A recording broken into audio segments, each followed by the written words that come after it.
5:30. We have a big crowd and a full agenda. Let's go ahead and call this meeting to order. First off, we need to get some housekeeping out of the way. In the form of a public hearing, go ahead and call this public hearing to order. The purpose of this public hearing is to discuss the possibility of the City of Clinton submitting a community development block grant to the Oklahoma Department of Commerce.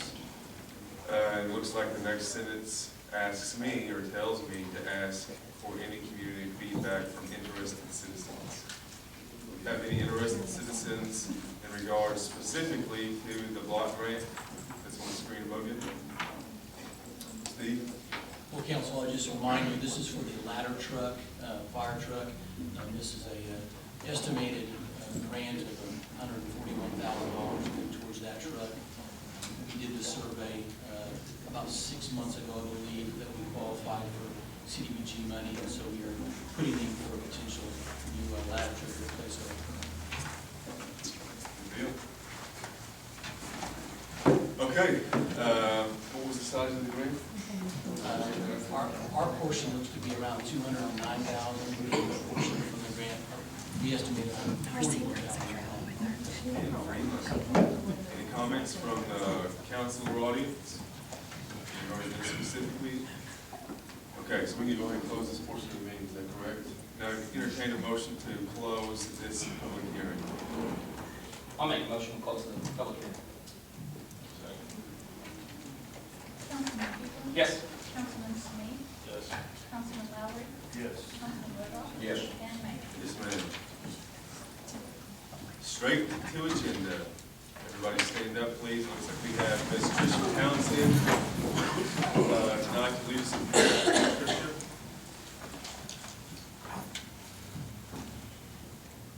Tricia? Randy, are you here, Chief Carpenter? Yes, sir. All right. Join me, Ms. Thanks. Will you bow with me, please? Heavenly Father, we thank you for this day and for the blessings. We thank you for the privilege we have and the freedoms that we have in this country to decide our own outcomes on what's best for ourselves and our communities. We pray that you will be with these individuals tonight as they discuss plans and procedures for the City of Clinton, and that they will take to heart what is to the best interest of this community and do that with a clear conscience. We pray that you'll be with each of us, guide us and direct us. In Christ's name. Wheeler? Allegiance to the flag of the United States of America and to the republic for which it stands, one nation, under God, indivisible, with liberty and justice for all. Off and running. Now call to order the regular meeting of the Clinton Recreational Authority. Now consider a motion for approval of the consent agenda. I'll make that motion. Sir, second? I'll second it. Trustee Huglen? Yes. Trustee Lowry? Yes. Trustee Smee? Yes. Trustee Rudolph? Yes. And Chair? Yes, ma'am. Action item A, rate adjustment at the golf course. Steve. Council met with the golf board last week, a recommendation to increase rates slightly. I'm also provided you some information on the subsidy of what the golf course currently states. Golf board voted unanimously to the new rate structure, and staff will also make that recommendation. Comments up here? Yeah, I reviewed the information that you have provided for us, Steve, and thank you, and I certainly appreciate the golf board and their doing their due diligence and looking at this information. But I really had some questions about what it is, the direction that we're going out there. It looks to me like that our play has diminished considerably over the last 7-8 years. And I know 1 to 2 years was due to the infrastructure improvements, the golf course improvements. But where I want to focus at is somewhere between 2003 and 2004, we had a dramatic decrease in our membership rates. And I think I think every time that we raise rates out there, we are eliminating blue-collar workers, in my humble opinion, the ability to play golf, and I would just say that we really consider the fact that we have a lot of increases in food costs these days, in fuel costs these days, in water costs these days, and I would like to take a look, instead of having the fees increased to decrease the subsidy, I would like to see more people involved, greater numbers of memberships, and that, to me, would be my recommendations, that we keep the rates where they're at and look at a way to possibly, in my opinion, to even lower them. Because I think if you look at the information that you gave us, something happened between 2003 and 2004, and we currently only have, my estimation here is 207 members. And I guess I have a question on that. How many of our city employees out of that 207?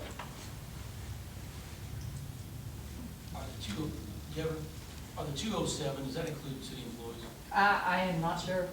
I don't know. I do know that we have at least 3 or 4 city employees that play, but I do not. That is a benefit we give our active membership as well as a golf membership. Where's that number at, just? Where's that number? 207. I don't think we have that many employees who utilize the golf course. Right. And I'm not sure that, I'm not sure if they're included in that number, Jason. And I'm just looking at this from a person that does play golf, but this corporate business memberships, these 3 to 8 employees, it's $630 a person. If you compare that to a single, and it's $700. I guess I don't see the logic behind all that, and obviously I probably needed some enlightenment on that, but it looks to me like you were increasing that particular fee only $20, but you increased the annual individual by $50. And my point is, I think we should try to generate more play, more memberships in order to diminish the subsidy instead of raising rates every single time. So, and that's my thought, and obviously it's open to the council for comments and suggestions. I could be.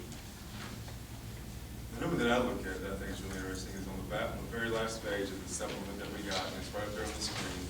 And you look at how Clinton Riverside is compared to the other 3 golf courses on that piece of paper. And I've played those courses. I played Weatherford and I played Elk. And I played Riverside, obviously. And Riverside is a nicer course than Weatherford and Elk. And we do not charge, they charge more than we do. I mean, look at Elk Country Club, and the annual membership is significantly higher.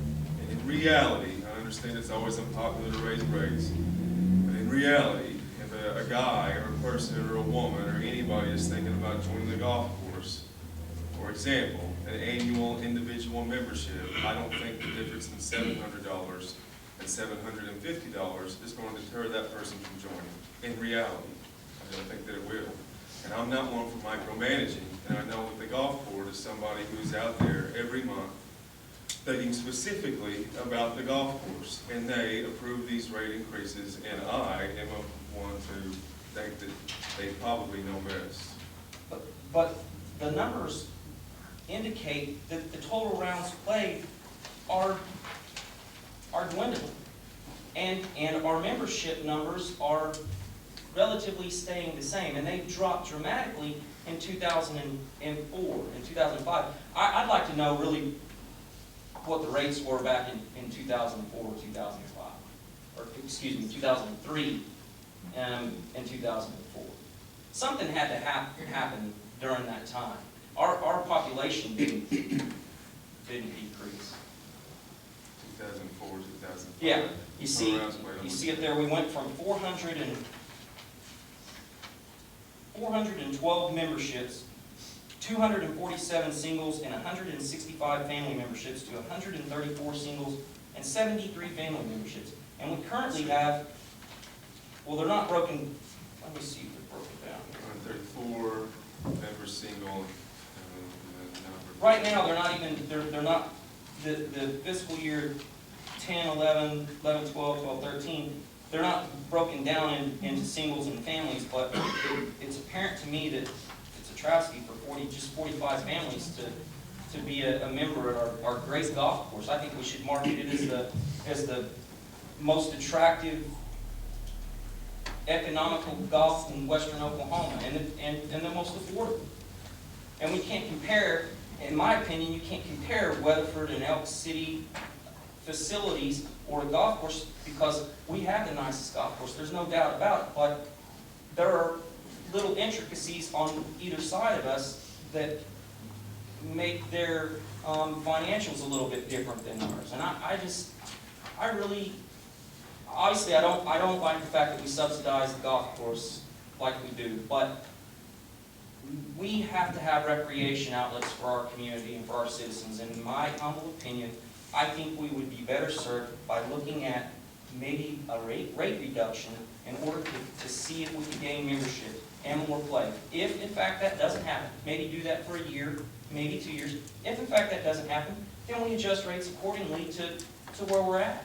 And I that's just where I'm at. I don't see the need to raise the rates right now, and in fact, I think I would like to see them lower. Anybody else in here? That's all. When was the last rate increase? 2010, a little large increase after the new front nine was completed. When was the corporate rate increase? It was in 2010 as well. It was a complete new adjustment in philosophy of rates and how broken down. As you can see, like one of the items, like trail fees were implemented into membership fees rather than asking for trail fees. It's made it easier for collection and memberships and a little more streamlined. Now, I wasn't here then, but I'm just going off of past information provided to me. But we've not had an increase since 2010. And really, I don't disagree with anything you're saying. I think it is a beautiful amenity. We need to have it. It's important for a community our size. I just, in council, I just would pose the question is, how much subsidy do you want to provide to it? I do agree that we could maybe increase marketing. I'm not sure if that can offset it or not, but I mean, I do believe it's just the way golf is going, the industry is changing. It's a very expensive sport. How much is that going to subsidize? I do not have memorized, off the top of your head, I mean, ballpark figures. I can tell you we have 800 members at Acme. Do you know how much the subsidy of that is? Anybody? I don't recall. I didn't bring any of that. It's a large subsidy. It's very large. It's more than the golf course. More than It's over 200,000 probably. I would make this comment. I've always looked reluctant to raise rates. The last time, I don't really play golf. At one time, I was a member, and they kept raising the rates. I didn't play 4 or 5 times a year, so I quit paying my membership. I think we need to promote the golf course a little bit more. And Brett, I appreciate the work that the golf course is doing. But ultimately, it falls our lot to make the decision, and we do appreciate what you do. And I think you golf board members would like to see more play at the golf course. Absolutely. And Membership is not a requirement to play, though. We do have daily fee. I'm As getting well. to that. When you look at what, it takes a lot of money to go out and pay a green fee and rent a car. And, I gotta tend to agree with, maybe we ran some special and cut the rates back a little bit, maybe we'd have more play. Where does the corporate rate reflect in the numbers?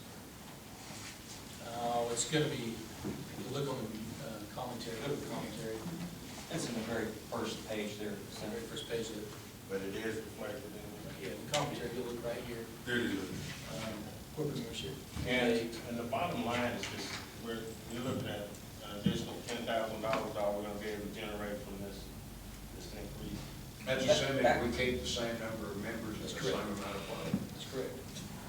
And the same amount of play. That's the same amount of play.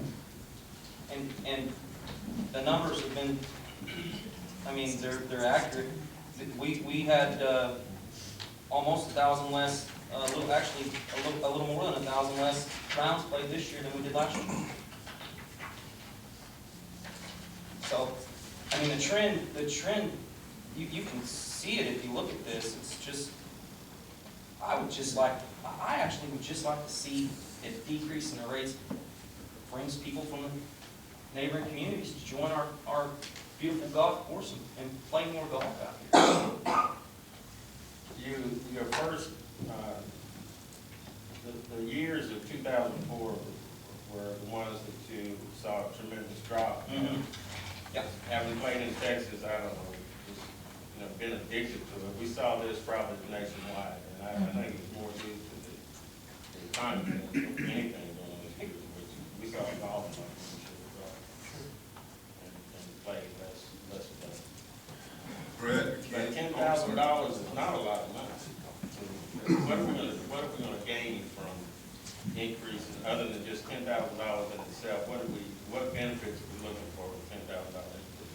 Primarily just to cover the CPI of increasing chemicals and employees and other increases in just operations, fuel. It's a minimal increase, but it's, we didn't increase the budget last year. You bring up a good point, though, the game has changed, and any direction one goes fine, as long as you understand the subsidy. Kelly, you mentioned to me, how many golf courses have closed in Oklahoma in the past couple of years? I don't know exactly an accurate number in Oklahoma, but nationwide, it was 147, I think, last year. So it's a growing trend. I'll tell you what my philosophy was, basically. Took it to the golf board. We believe there should be a small increase, like a CPI increase, like everything else across the board, each and every year to cover the increased cost of the growing cost of operations. And that's why it's a small increase, not a large one. It's easier to swallow, and then probably take back from the golf board each and every year for increase. Has the board, from what you know of, put any extra emphasis perhaps in increasing the membership and play especially? The membership is not as important as getting daily play. Absolutely. It's a good point. And if you look, we implemented a special last year, $25, then it was $28 a cart, lower than our regular green fees. And that special has generated outside green fees. I don't think we'll see a lot of memberships from outside communities, but we see a lot of outside green fee purchases. And that's something we want to continue monitoring. We kept that in place, and it has been in fact, the golf board had mentioned dropping daily green fees to generate more revenue is something definitely that can happen, and we're seeing a trend in that. That's what we're seeing. But the base rate of having some stability in your revenues comes from memberships. I'd hate to see a point where the golf course becomes so subsidized that we no longer can afford to keep it. Well, the numbers are getting pretty close, in my opinion. Even after the green fees, we factor all these numbers in, and the city dumps an awful lot of money in that golf course. And a lot of golf courses do play to the idea that it's simply profit. This is what the real world has to contend with. If you're not making profit, you don't have a golf course. It's pretty quiet. I don't know what point that brings, but just like not a lot of money for a lot of time trying to figure out what it is. Who's gonna hurt if we do increase it? You mentioned that. Well, I would think that I don't know that it's going to particularly hurt anybody, but looking at the trend and looking at some of the numbers, I really don't think that it's going to help increase play. And obviously, like I said, we're a blue collar community. I didn't have the meeting anyhow this of Clinton, but, you know, you look at it, to me, I would like, in my opinion, a family should be able to go out there and enjoy that facility and play. And I'm not saying, I hear this all the time, you know, it's just $900 a year, it's just $850. That is just $850, but it's $850 that they may not have. And I just say, we need to make it accessible. To answer your question, I think it hurts the median income family from participating in this golf course that they, you know, when they go buy their wonderful sack of dog food for their adopted dog, they're helping to pay for that golf course. They should be able to use it. I'm gonna make a motion that we leave the rates as they are and potentially look at lowering them at some point. And I thank you guys very much. Okay, Brett, Ken, Kelly, do you guys have anything to add? Brett? I have a question. Yes. As far as if you leave the rates level, Jason, what dollar amount would promote golf? What was the dollar amount? When did we start seeing a decline in the memberships and the rounds of play? I'm just saying, look, we continue to raise rates. Why not try to lower them and see if, let's just see if we get the additional people. I mean, you and I both realize when we're out there, it's the same faces all the time. And we're not seeing an influx of young golfers at this point. And I don't know what those factors are that keep people from playing, but I would hate for it to be $100 or $200. On the junior golf, we specifically requested that it stay where it's at to promote junior golf, because that's, the next generation is, you know, what the game is all about. Sure. You say a continual increase in rates. I think it's been 4 years, hasn't it, since the last increase? I know we spend a lot of money on the water. My motion still stands. I'm going to make a motion that we maintain the rates that we have currently. Second. Trustee Huber? Yes. Trustee Rodoff? Yes. Trustee Lowry? Yes. Trustee Sami? Yes. And No. Okay, let's go on. Trustee reports.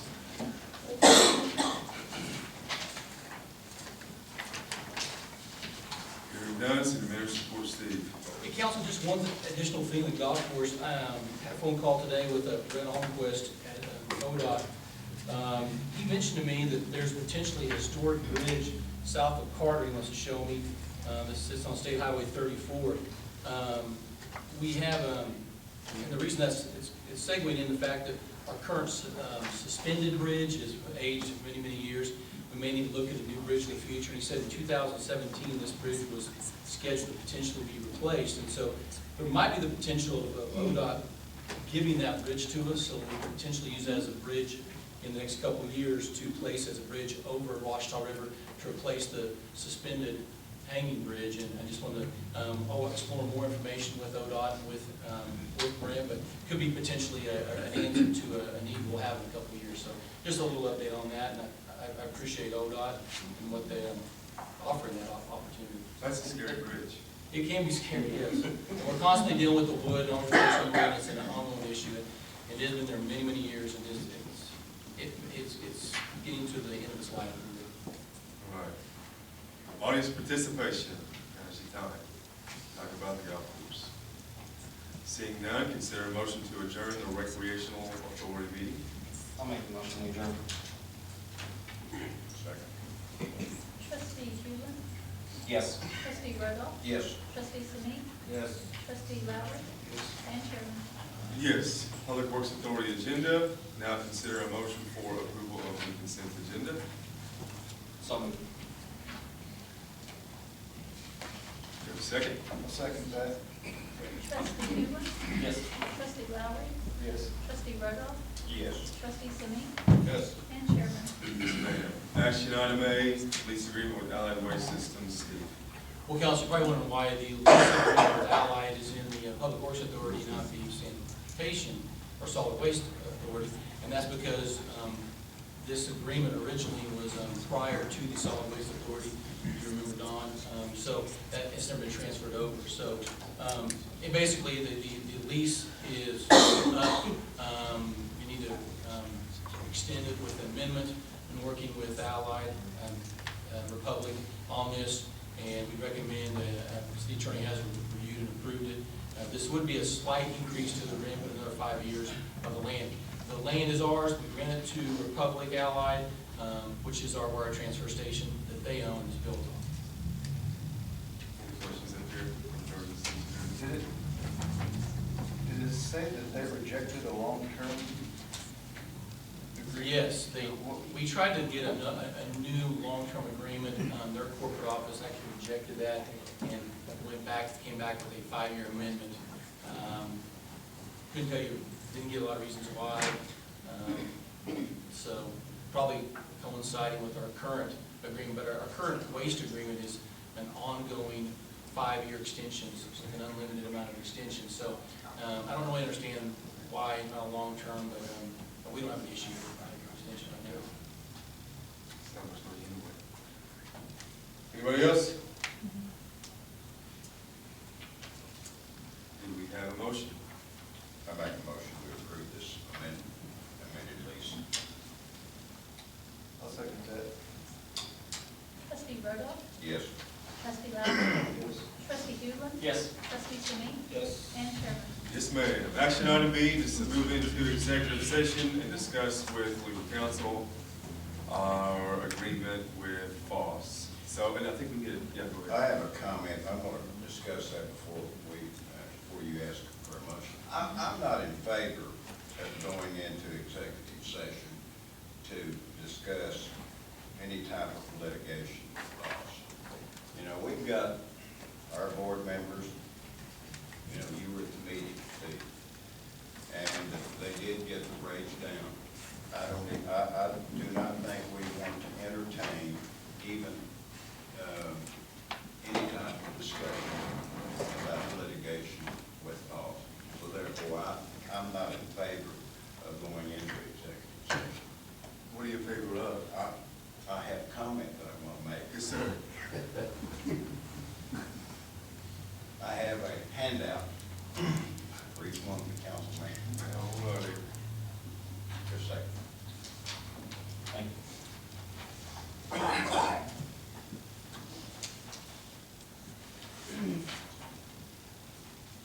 Francis? I feel like, and I feel like that FOSS, I was a little unhappy whenever they raised their rates as high as they did. And I think everyone realized that when I expressed my opinion. But they did come back and have lowered the rates somewhat. Still a rate increase, but we've all got to realize that water is a problem, not only in Clinton, but all over this country. I feel like that we've worked 3 years and we're actually no closer to having an answer to the water situation today than we were 3 years ago. I think that we should, if you look at my notes here that I've typed up, I think that we need to look at our well field at Burns Flat, and if an agreement has been reached with the Space Authority to get utilization of one of their wells, if we had 6.94 producing wells at our well field, that would generate 1 million gallons of water a day. We've got an 8-inch line going to Clinton Lake. We need to be pumping water into Clinton Lake. And if it takes one person assigned full time to that, let's get the water pumped in, being pumped into Clinton Lake. We need to negotiate with Canute. They have 2 wells. You'll notice the map that I've given you. The 2 wells that are listed on this map that are circled in red, we need to go test those wells and see what they're capable of. But we can take the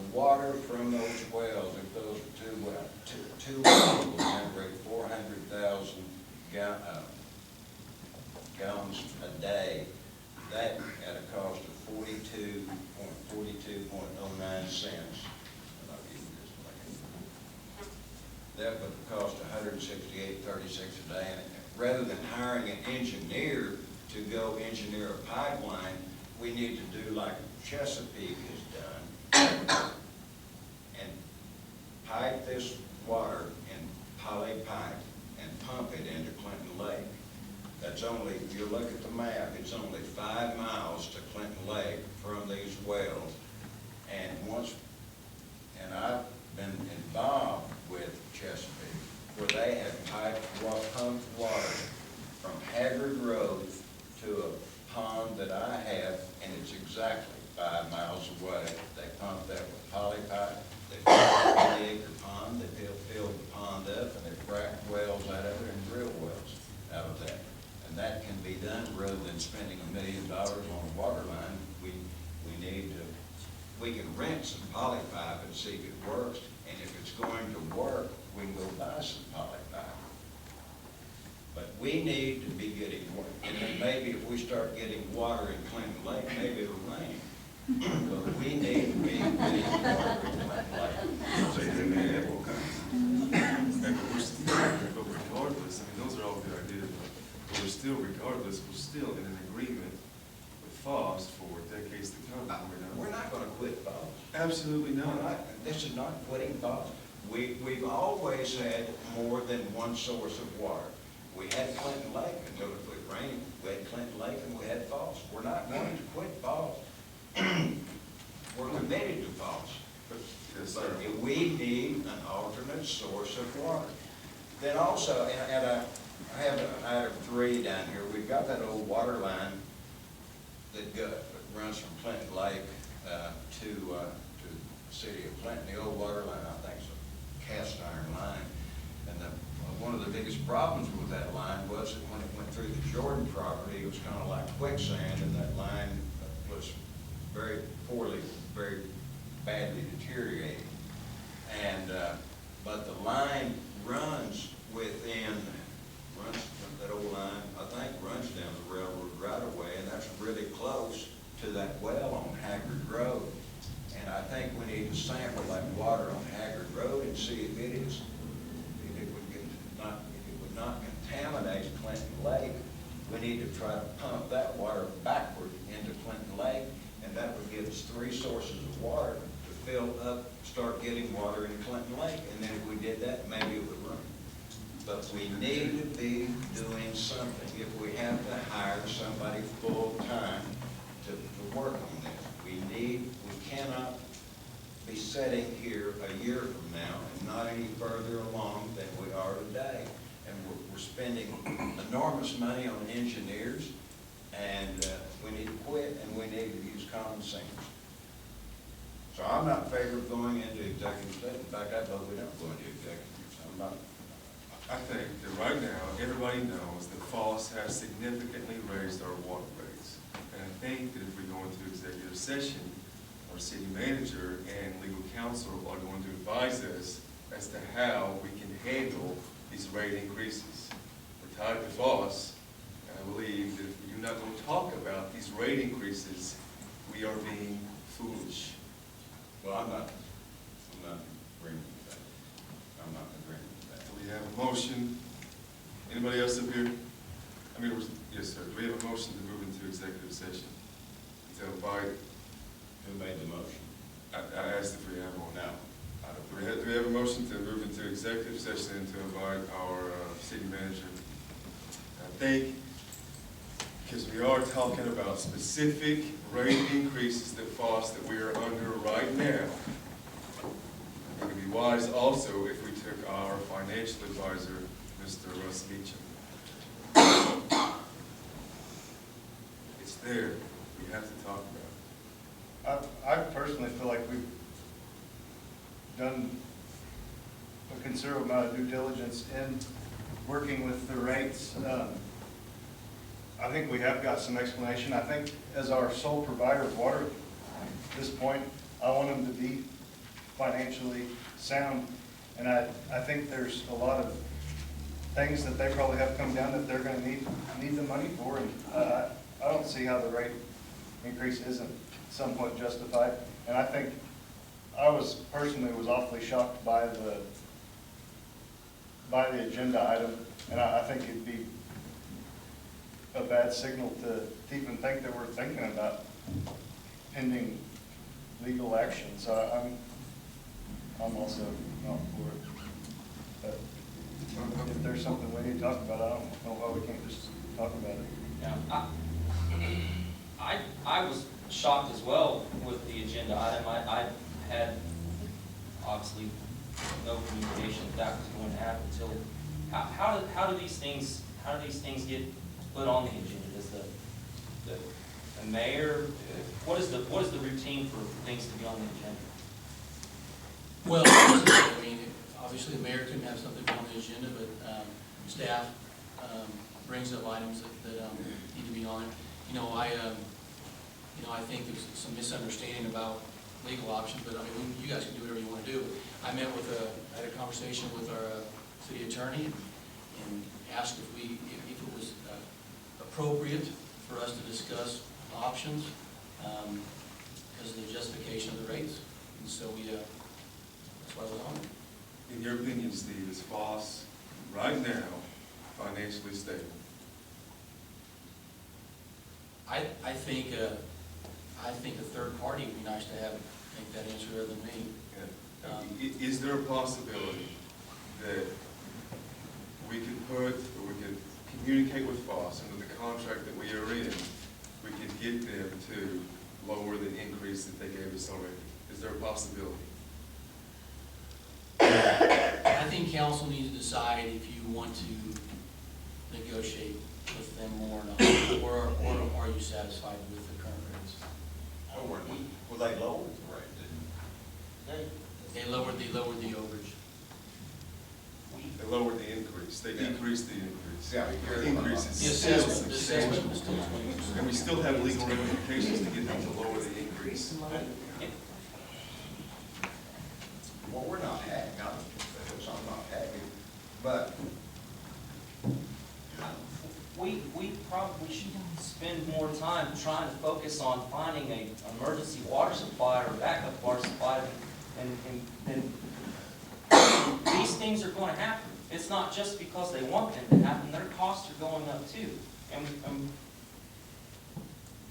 us spending time and creating these environments that aren't healthy for anybody, I think we need to focus on ourselves and get our secondary water supply going. And the rate increases are going to, they're going to happen. They're going to happen. One of the, having, and again, I reiterate this because of my past experience. Anytime we go into litigation, in my past experience, it's always been the attorneys that benefit from this. Now, you've got one government agency against another, and I'm yet to find out what we have to prove to the false board that's going to get them to say, oh, well, we were in the wrong, and we're going to lower our rates. And how much is that going to cost us to get them to do that? But more important than anything, even this discussion tonight, I can imagine what it's going to look like in the paper. I'm more concerned about trying to get retail in my city. I'm trying to build this thing to where it's a positive community, where we work together as as a council, and we genuinely don't want to pay no more than we have to for the water. That's terrible. Now, as far as what Mr. Roloff has brought up, I'm wondering, why haven't we thought of these things in the past? Why have we spending all this money and we had such an easy answer here? we have worked on it. It seemed like it just we work on it and then nothing happens. We need to assign, we set the policy. Yes. And, Well, we haven't done a very good job of getting the results from that, though, and but I'm thinking that, and I agree with the idea of what this looks like. We're getting ready to start soon, and I'm not really, based on my past experience, bad idea. I've never seen us take on someone which would come out and say, yes, we've got everything we want through a lawsuit. I don't think that's gonna happen here unless we're able to prove that board intentionally decided that they would raise these rates per the city of Clinton. Just because you move into executive session does not mean that you sue somebody. Well- At any time that your leader, your hired leader, That's not my point. My point is, what does it look like? And why is it that we have to do that as a way to twist someone's arm? Why is it that we're not sophisticated enough to start talking and doing so without having to attract a lot of negative attention? And this is not exactly a positive picture. Just my opinion. Well, council, I'll just say this. I don't disagree with anything you're saying, and we don't want to give a perception. Staff simply is trying to protect the citizens, protect the commercial owners. We do not have to go to executive. We do not have to make any adjustment. We have got them to lower it to a certain extent. All we are basically trying to do is discuss, if you wanted to consider legal options, if you wanted to discuss legal options with everything on the table. And that's what we were trying to do. And we were fighting hard for our citizens and our businesses, and we felt that information provided to us showed that there should be some discussion. And that's why I asked Ryan, and to actually, you know, and you're right, it created a buzz, and it always does in the newspaper. But that doesn't mean we still felt it was, I would have been remiss if I didn't bring it up to you and discuss, but it is your option to move forward. I would ask, though, that if, and these are items we do want to, you know, since we're on the water subject, we have had discussions. We agree with our raw water agreement. You know, we've discussed that with Canute again, and our plan is to have these wells evaluated now that Canute is very open to the raw water agreement. You have mentioned the Osida well. Osida is one to work with us. We will bring an agreement back. We have to have an agreement with the state. We'll bring that back. It looks to be about 10 cents per thousand, which is a very, very good deal to cover their costs. We hope that can produce a couple hundred gallons a minute. We hope so. These are all good short. I would ask, though, these are all good short-term reliefs, but I guess staff needs a little bit of direction. Are you wanting us to get away from the long-term engineering plan? Because we need some, I know we can't talk about it today, but I need some direction probably. I can provide an agenda item next meeting to discuss if you want to change that long-term. I feel like continuing to look at the long-term has gotten us in the bind short-term. And I think if the focus needs to be on the short-term, and once those problems are solved and we've got things running, Clinton Lake's usable, then move on to maybe some more long-term, but until the short-term is solved, I don't think it makes sense to keep. Well, I will provide an agenda item to discuss this further regarding the long-term. How many of the wells on the Clinton property are producing? One, only one. Only one we could get water out of. It's about 100 gallons a minute. Yeah. Is that part of it? It's not on the agenda. We're way off topic. Well, I guess the question. I have the right to ask Okay, a yes. question under public works. Sure. I have the right. We're not gonna vote on anything. Yeah, we're not voting on anything. We'd kind of like to know what's going on with the well do. Also, Kevin Nightingale has got that 80 between our land. We have 240 acres. I think we've got the northeast quarter, and then Kevin's got the north half of the southeast, and we've got the south half of the southeast. I called Kevin today, and he would be amenable, if we can find water there, to working an arrangement with the city of Clinton. He is currently selling water to Chesapeake, and, I mean, we might as well be getting water put into Clinton Lake, you know. I'll get off my soapbox. Mr. Mayor, may I interrupt, please? Not yet, no, sir. Audience participation is not right now. I do have another question, though. We're moving on to trustees' reports. Go ahead. Okay, I think we'll pass this. Looks like no executive session. Trustee reports regarding the Public Works Authority. Where are we at currently in bringing Clinton Lake online? You mentioned that we have had a report done or something done with the chlorine room. Where are we at on that? And how long can we expect this to take? And I mean, we don't have a backup source of water right now. Well, I was informed that the chlorine room will not be DEQ inspection because of the damage. We have settled that lawsuit.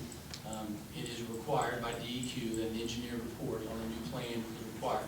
Engineers came out to look at the facility. They will bring back a contract to the council next meeting. And you can decide if you want to hire them to rehab that room or build another room beside it. And then once they do that, they'll have a report, they'll write the report, submit it to DEQ. DEQ then say yes or no or ask for changes. Once you get their permit, you can then go out to bid to have it done. What does it look like? It's just damaged by chlorine damage. The issue is, it doesn't meet the current code. Once we had damage to the building, we're no longer grandfathered in. That's a fair way to say it. So we're looking at, is this a 6 month, 8 month, do you think that, I mean, in your best guess, do you? I don't know, I do not know, that's not my expertise. What are we looking at? It really depends on the DEQ. If they decide to move fast with it, it could be done in just a couple of months. I mean, possibly ready to go by the time spring rains came. Okay. Have we looked, I visited with another gentleman who had mentioned to me that he had maybe provided you with a plan that involved using some water, some of the wells at Acme, maybe as some sort of an emergency backup source as well. Acme doesn't prove that water then tested, currently doesn't meet the DEQ standards, it would have to be through a treating facility. We looked at that early on, in late 2011, we looked at that. That was my question on the Haggard Road. We tested that water as well. Now, that water blending into Clinton Lake, possibly, that's an engineering and DEQ question. Pushing that water up to Clinton Lake and letting it blend in, possibly could be an option, yes. But that's gonna take DEQ.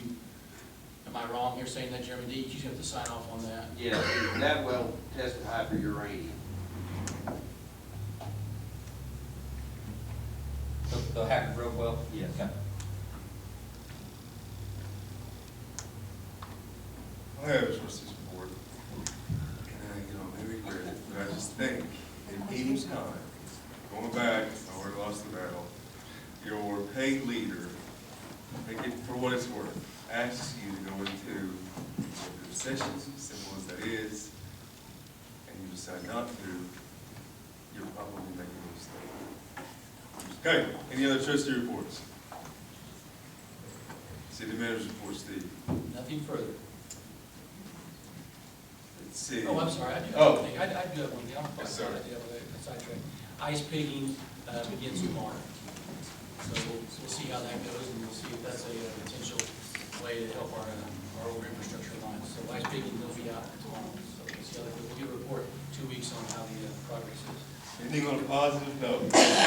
Audience participation, hopefully it stays that way. Yes, sir. I was present at the meeting with the forest board with our city manager.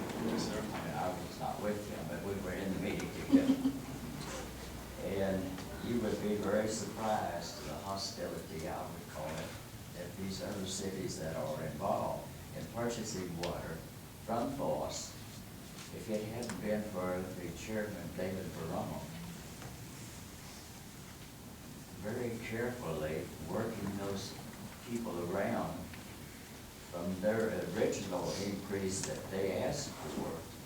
If he hadn't been smoothly taking care of all of that, along with our other 2 representatives that we have on the board from Clinton, this thing would have been a tremendous increase. The other cities, they weren't ready to negotiate any at all. And it went quite some time before David kind of worked it all around. Our other city men that were on the board made a comment or 2. And then finally, the quote was put out of what we thought would be fair, more fair than what they were asking.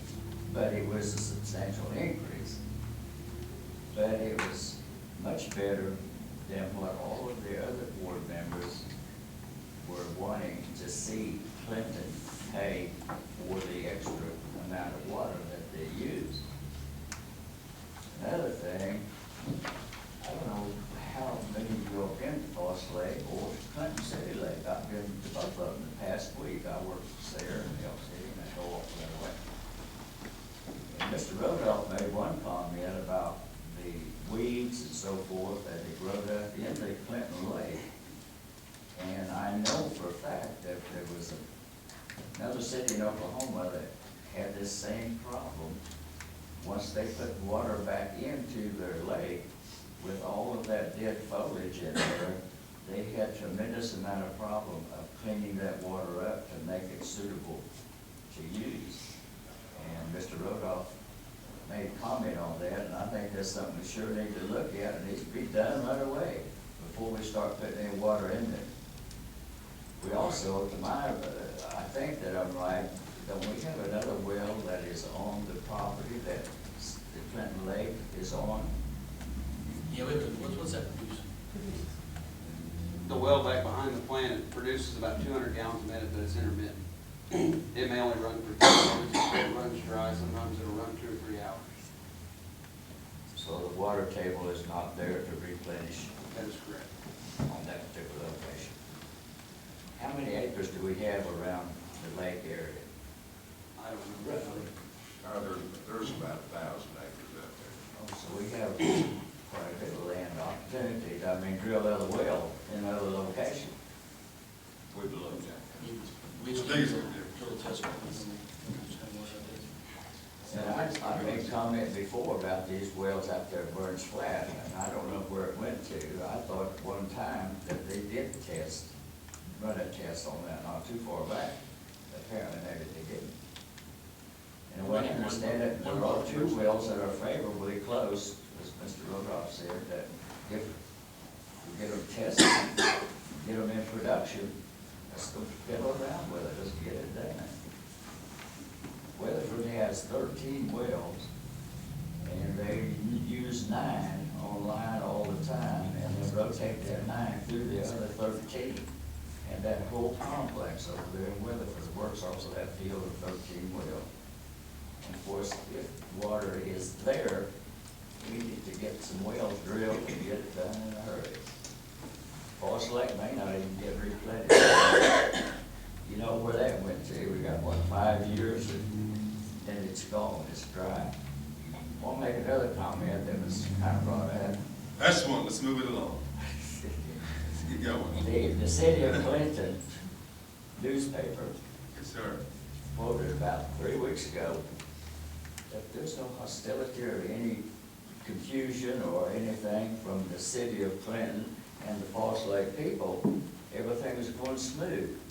And Lord be darned if you heard yesterday when it was, look in the paper, here we're trying to sue these people. I can tell you from what I saw in that meeting, and it was a long meeting, those people aren't going to adjust anymore with the lawsuit or whatever than where they finally came down to so they could get a vote. And had it not been for Mr. Berlong, it would not have gotten that. Yes, sir. Thank you. Any other audience participation? Hearing none, consider a motion to adjourn. I just, the Bobcat Forestry Unit will be out there in the next 2 weeks, cleaning up what he mentioned, that shrub. We've finally found the equipment, Jeremy's found that, his people will be out, we expect 2 weeks or less. Yeah. And within we're gonna rent it per week, I think we'll see what we can get done and plan on for a month, having it out there cleaning all that up. So, thank you. Now consider a motion to adjourn the Public Works Authority meeting. Second. Trustee Simi? Yes. Trustee Hulen? Yes. Trustee Lowry? Yes. Trustee Rhoda? Yes. And Chairman? Yes, ma'am. On to the Clinton City Council agenda. Now consider a motion for approval of the consent agenda. Councilman Hulen? Yes. Councilman Simi? Yes. Councilman Lowry? Yes. Councilman Rodoff? Yes. And Mayor? Yes, ma'am. Consider proclamation, action item A, consider proclamation regarding AMBUCS. Okay.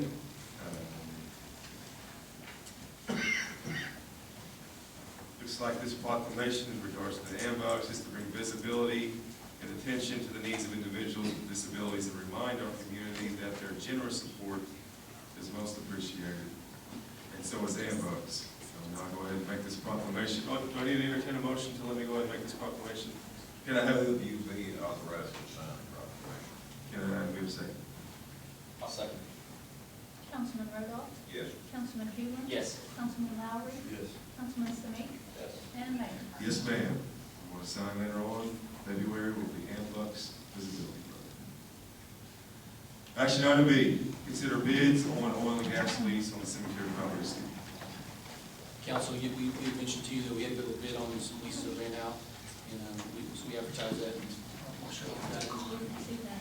Okay, so what we'll do is we'll try to contact some folks, and Don, if you don't mind, work with you. I did, and I checked that, and really, there've been, checked the 9 sections surrounding that, we've been releasing in the last year in, around that particular area. I gave Lisa the name of the company that I was aware of that had been leasing. I will watch for leasing in the area. If I have, the next time we see something, we will try to advertise it. Yeah, let us- But I was concerned we wouldn't get bid on that. Does that work? Is that all right?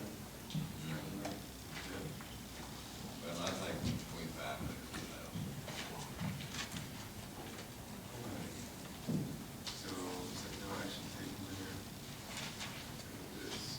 Action item C, bids on 2 police units. You authorized us, you allowed us to go to bid. and Oh. I believe we have two bids. Oh. It's deja vu all over again. Oh, the first one that I have is from Dusty Ballard, Chevy and Buick GMC Incorporated. It goes by Dusty.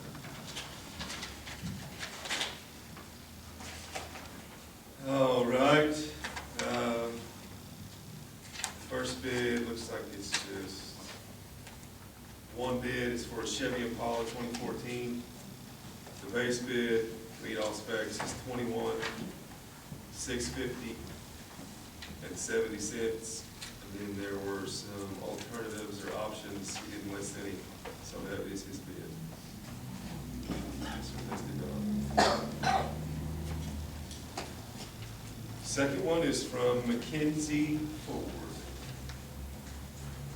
Go over there.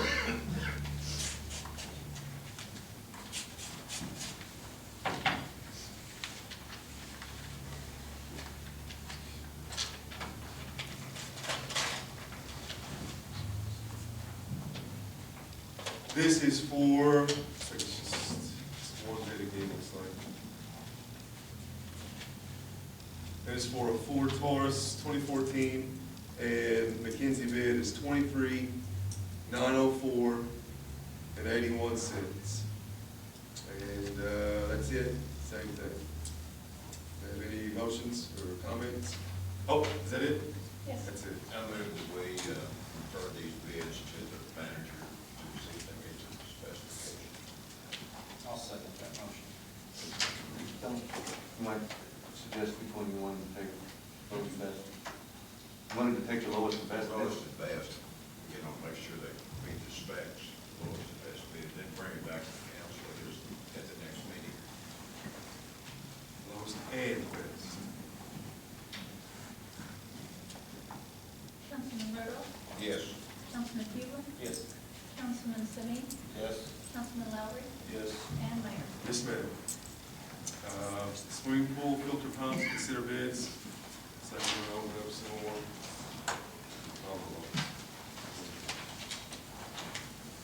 All right, I think the way these bids are packaged, we know if we differentiate between the guttering and the pumps. Should we Should we do label it bids?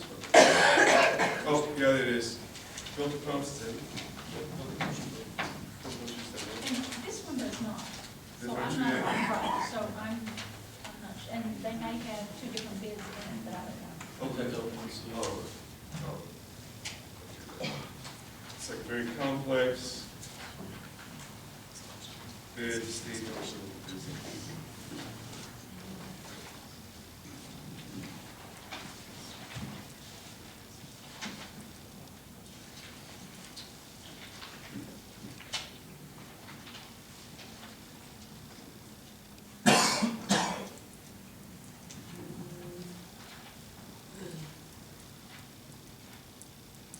Oh, and I should probably say this is from G. Farney and Associates.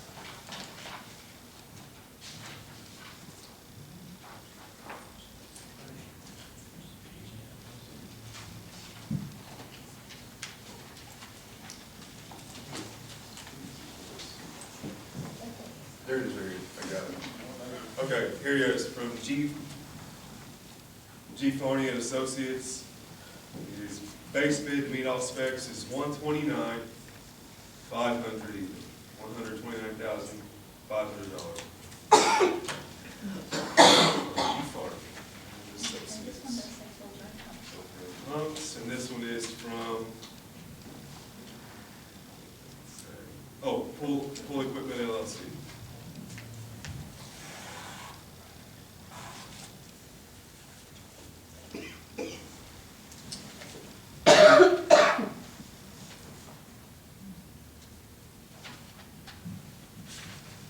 All right, just got highlighted it, put it on the front page. His base bid to meet all specs is $129,000 even, $129,000 even.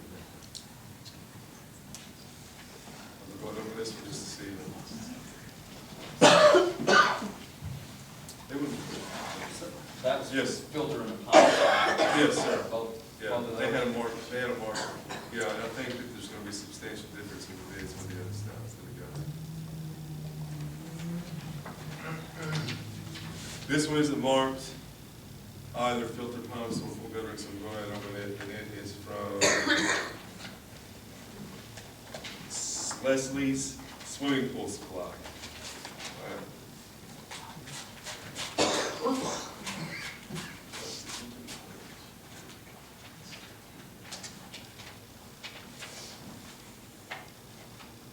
Oh, this is guttering, let me look at it. Okay, now consider a motion to, return the two bids that we got for the filter and pumps back to council for lowest and best. Staff, I'm sorry, staff. Unless we have any comments up here in regards to this. That looks like it was about $50,000 over our estimate. The estimate for the filter and pumps was $79,351. Correct. I move we refer it to, Look at it. we need to look at it, I move we refer it to manager for examination for lowest and best. I'll second that. Councilman Rodoff? Yes. Councilman Lowry? Yes. Councilman Hewland? Yes. Councilman Stamey? Yes. And Mayor. Yes, ma'am. Action item B, consider bids for swimming pool guttering, which is one of those. Oh, we have two of them. The first one already opened it, haven't read it yet, though. It's from Leslie Swimming Pool Supplies.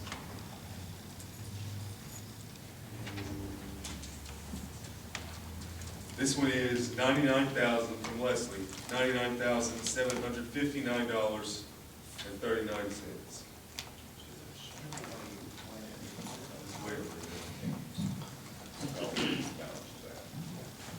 Let's go to the second. The second is from Pool Equipment. I gave us two bids.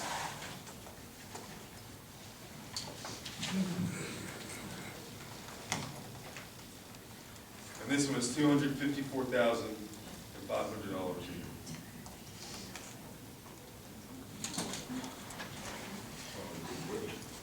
Say what?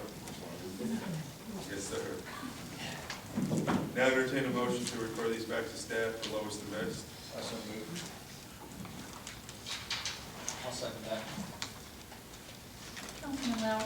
Yes. Councilman Hewland? Yes. Councilman Rodoff? Yes. Councilman Stamey? Yes. And Mayor. Yes, ma'am. Action item F, consider condemnation of the property of 500 North 17, owned by Yvette Cavazos. Steve. Go in. Hey, I think all of you received a copy of the contract. The owner did sell property to the neighbor across the street. He's going to convert purchase that house and possibly move his son into that house. I will keep track of that, make sure we get all the permits necessary to get it brought up to code. Good stuff. Sounds good. Thank you. Thank you. Sounds like a good day. Okay, I don't think we need to take a motion on that, do we? Action item G, consider a memorandum of understanding with Fetch Incorporated. Steve. Council, two items in front of you. One's a memorandum of understanding what the city's going to do, Fetch is going to do. The other one is obviously what Fetch, the agreement of Fetch's services at that point. We have no issues with the attorneys, both the attorneys have reviewed it. We have no issues. I would say that Cindy Box is here representing Fetch. Cindy, you want to say a few words, Mayor? Otherwise, we have no issues. We would recommend approval or feedback from the council. Who's Fetch's lawyer? Say that one more Who is Fetch's counsel? time. Oh, really? Cindy? Or Spots? I just wanted to thank the few of you that went out to look at the condition of the shelter that's in now. And I know it's not a lot of fun, but you can thank Crabtree for taking you out there, because I'd have drug you out there at 7:30 in the morning while they were throwing down icy water and cleaning out the pen, so you can see how really bad it gets out there. But at any rate, I think we all know that and agree that we need a new shelter. And I assume you've all been given a copy of that. One thing I would bring up is that $150,000 is pretty cheap for 2/3 of the building. Pretty cheap compared to fixing a swimming pool, apparently. We're willing to do, I can read this stuff and take up all night long, but I don't think you really want to listen to all of it. Basically, it boils down to this. The more dogs that you euthanize, the more it costs you. Because it's an expense, no matter how you do it. Whether you do it by lethal injection, whether you do it by gas, it's an expense. The way we've come in and tried to move most of your dogs to rescue. We've reduced your euthanasia rate by about 80%. We're already saving you money. But if we can increase your adoption rates, using this formula that I've got with the agreement through the vets, I can actually bring a little money back in to offset the cost. It's not going to run the shelter. It's never going to run the shelter. But it can make it a lot more efficient and a lot better situation for the dogs. And there's so many programs that can come from this, so many positive things. I can't think of a negative thing. But putting it here in town makes it more efficient to run. Your ACO is wasting an awful lot of money, running back and forth. It's not his fault. He's just stuck there. He doesn't have an office. I mean, it's just not really a very good setup. But if you have an adoption-friendly place, we can even bring kids in there. They're doing reading programs where kids are going in and reading to these dogs. It's good to socialize the dogs. The kids aren't being laughed at or made fun of by somebody else, and they feel a lot more comfortable. Seniors are helping, and it's good for both of them. And you can use people in drug court and things like that to, clean it, to keep it sterile and everything. So there's so many possibilities. I can't think of a negative thing. So I'd just like to ask you to take that all into consideration, and I'd be happy to answer any questions any of you have. Have you ever talked to the drug court people about manpower? No, but I think it's a possibility. I know that Judge Duncan had looked into that quite a while ago for Friends for Life. It's basically community service. They're not in jail, Yeah. So it's not like we don't have to go load them up and chain gang anybody in there or anything like that. Do you already have private vets on board? Yes. I have a couple of questions, and I'm really appreciate you guys, and thank you for bringing this to us. I was noticing, and I mentioned before I visited with you, the very first one, it says that Fetch agrees to raise up to $150,000 for infrastructure improvements to the municipal animal shelter.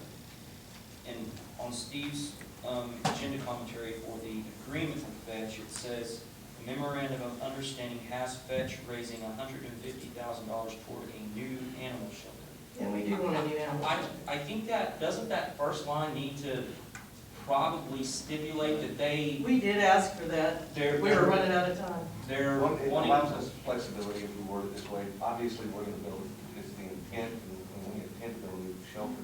This was my language, infrastructure improvements, that's a pretty broad term.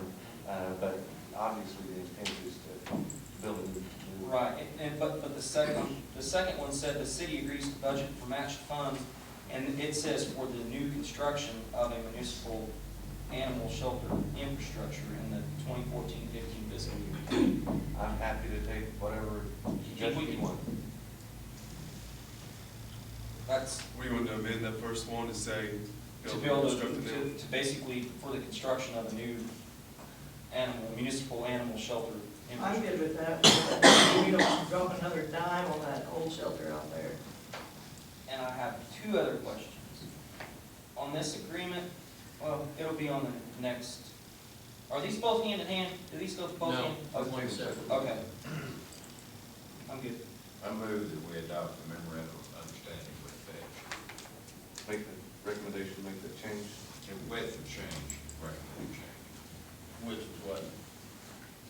The $150,000 For from new construction. the raise for new. For new, not remodel.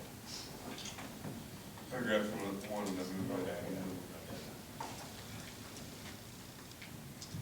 We have a second? Okay.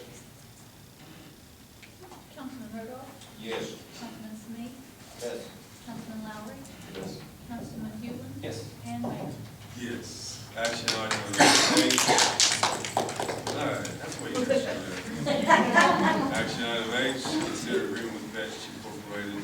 Steve. Well, council, this is, breaks out what they need, and regarding what the city can provide as well. We see no issues.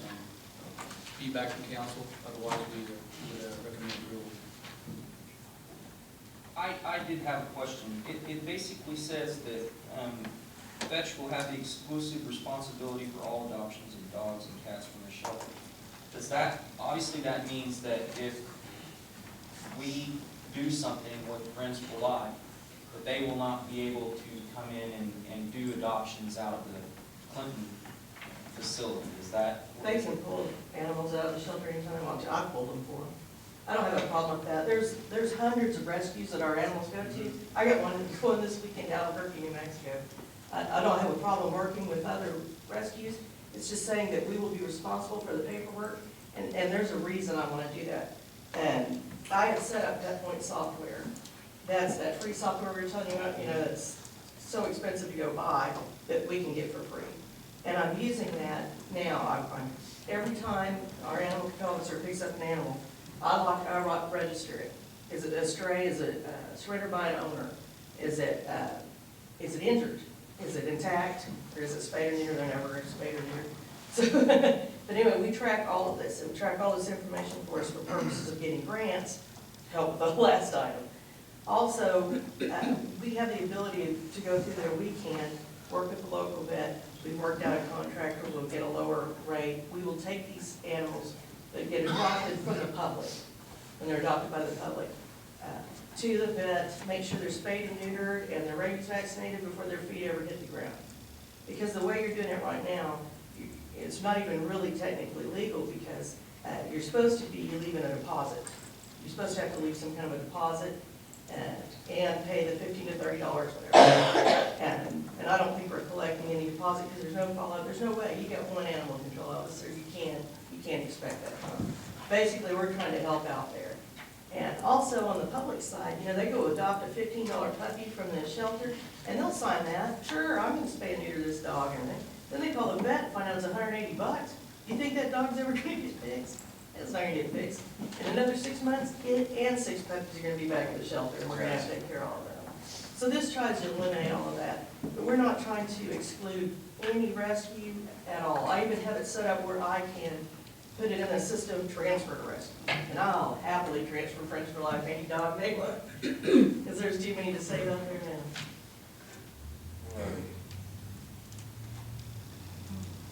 Do we have a motion? I move we adopt the agreement with Fetch. Do we have a second? Second. Councilman Rodoff? Yes. Councilman Smith? Yes. Councilman Lowry? Yes. Councilman Hewland? Yes. And Mayor? Yes, ma'am. Action item I. Congratulations. Well, y'all showed up with a spicy night. Action item I. Consider City of Clinton citizens participation plan regarding community development block grants. Steve? Council, the next three items are all about the community development grant that we now have an opportunity to apply for because of our current survey we did when we were trying to obtain the water line to Canute. So we did the survey, puts us in the income level to potentially get some additional grants. We would like to apply for this grant. That would be for a ladder truck, and this revitalization grant could pay up to $141,000. We have estimated potentially around $350,000, what we're looking at a truck, which Randy's found, for a new ladder truck, which is desperately needed.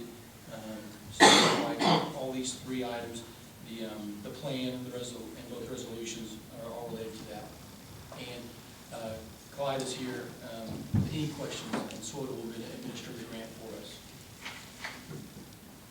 So this is just an application for free money to buy a ladder truck. Correct. Well, there's not free, Like there's a this match. time. There's a match. Right. Motion, do we need a motion? We need to talk about what we need to do. What do you guys want to do? You want a motion? I want a motion. Each individual item will need a motion. Well, I move we proceed ahead with the grant application. Under I. Under I, we have a second? Second that. Councilman Rodoff? Yes. Councilman Lowry? Yes. Councilman Hewland? Yes. Councilman Snead? Yes. And Mayor. Yes, ma'am. Action item J, resolution 822, regarding the same grant. Steve. Oh, no, I'm sorry. Is it All second? J and K are, just again, just piggyback off. Just need a motion for each one. How do we need to word that motion? I'll make a motion, we approve resolution 823. 822. Second? I'll second it. Councilman Hewland? Yes. Councilman Lowry? Yes. Councilman Snead? Yes. Councilman Rodoff? Yes. And Mayor. Yes, ma'am. We were to skip ahead. Do we have a motion to approve resolution 823? I'll make a motion, we approve resolution 823. Second. Councilman Hewland? Yes. Councilman Snead? Yes. Councilman Rodoff? Yes. Councilman Lowry? Yes. And Mayor. Yes, ma'am. Last one of the night, action item L, governing board training with OMAG. Council, visiting with city attorney, mayor, been to OML training, endorsed by OML, endorsed by OMAG at no cost. Curious if you'd like to go through the governing body training. I've sent some additional dates that David Weatherford can be here if you'd like to do that. We'd encourage it, but we want to put it back to you to see what. Well, let me make this comment. You've been after us to do that for some time. I would recommend that we do it on March the 4th and set the training to start at 5 o'clock so it can't last over 30 minutes because our council meeting was starting at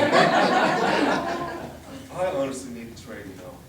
You know, I'm not going, I don't want to go and go through the motions and, you know, yada, yada, yada. This is my first time to sit up here, and this is a very significant responsibility.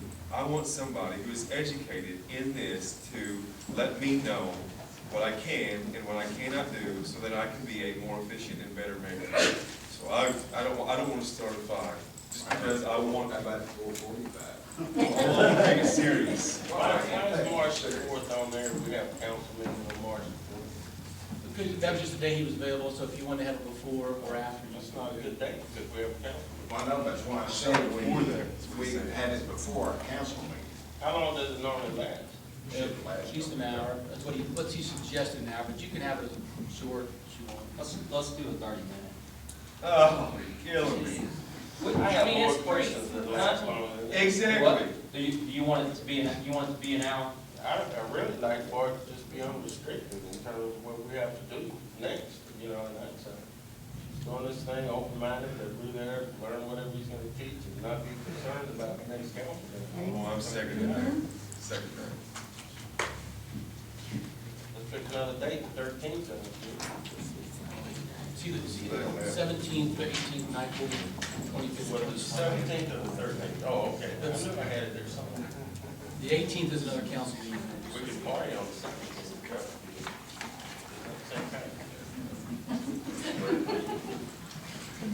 Really enjoy it.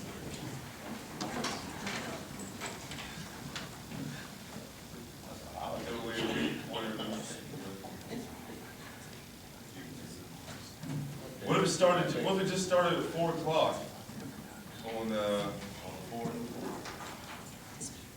Well, somebody shows up late, somebody shows up late.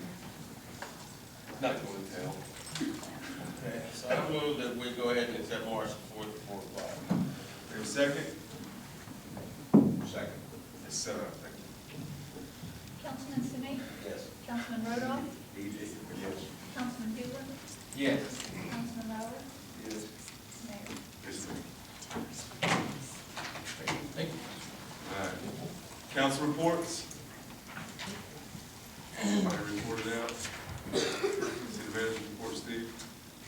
One last item, council, what we're trying to do is that after our March 4th meeting, kind of depending on what you decide on your training, Randy is diligently trying to get all our equipment moved over to the fire station. We'd like to have an open house, kind of a ribbon cutting, around 6:30, 7 o'clock, whenever you know, council meeting that evening, at the new fire station, and give tours and an open house.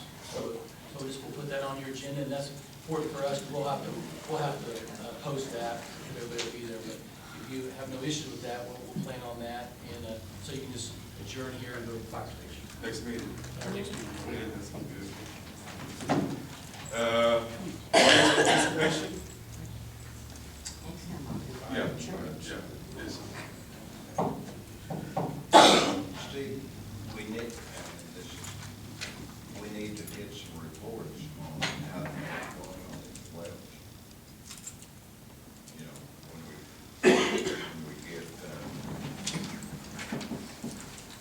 Yeah, what we'll do is, we still have to supply somebody to work with Canoe will have to go out and do testing, and so we have to work that agreement out before we go out and do that. I have an OSIDO agreement that's supposed to be back in front of you on the 4th. and I've read the Canoe contract. We've got to be extremely careful to not trigger that one provision. I agree. As do they.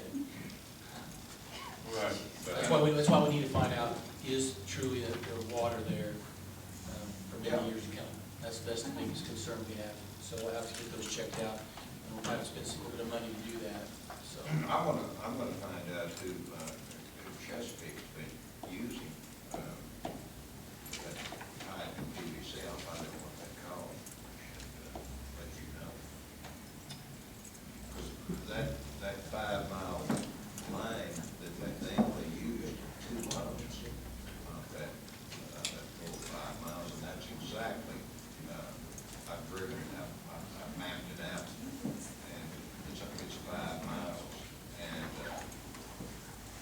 they have one pump, right across, the interstate, and then another at the first grand, in the first mile. But I'll double check that, but I'll find that out, and let you know. All righty, any other audience participation?